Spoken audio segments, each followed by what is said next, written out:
जय जगन्नाथ नमस्कार आपण मानक मो चैनल रे स्वागत करूची। आज मु आपण मानक वृष्टिकासन पद्धति देखिबी कोभली भाव रे करबी। आपण मानक आसंतु कहबी एटा करबा द्वारा कोन फल मिलुची कोन उपकार मिलुची सेटा मध्ये आपण मानक मु कहबी। प्रथम पेटेई करी सोई पड़ंतु, भूमि उपरे हाथ दुईटी प्रसारित करंतु, तापरे कोहणी पाखरु हाथ पापुली उपरे समस्त शरीर भार रखी शरीर निर्मांस धीरे धीरे ऊपर को तोलंतु। दुई पाद आंठु पाखरु भांगी दुई पादर आंगुली बा पापुली देई मथा स्पर्श करने को चेष्टा करंतु।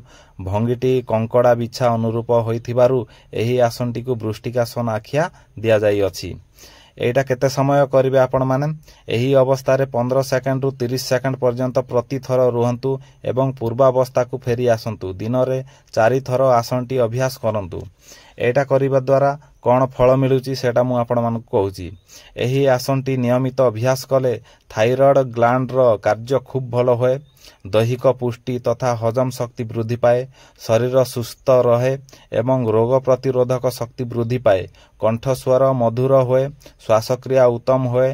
ताहा छड़ा एही आसनटी नियमित अभ्यास कले धनुरासन भली समस्त सुफल लाभ होए, शिथिल अंग को ठीक अवस्था को आने, बदहजमी दूर होए, मेरुदंडर वैकल्य दूर होए, पाद एवं आंठुर बात निवारित होए, कोष्ठकाठिन्य दूर होए, शारीरिक भावरे देह शक्तिशाली सजीव एवं कर्मक्षम रहे।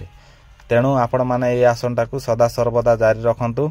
जदि आपण मानकु मोर एई भिडियोटी भल लागिला ताहेले आपण माने लाइक करंतु, कमेंट करंतु, आउ सदा सर्वदा जारी रखंतु। रहुची नमस्कार।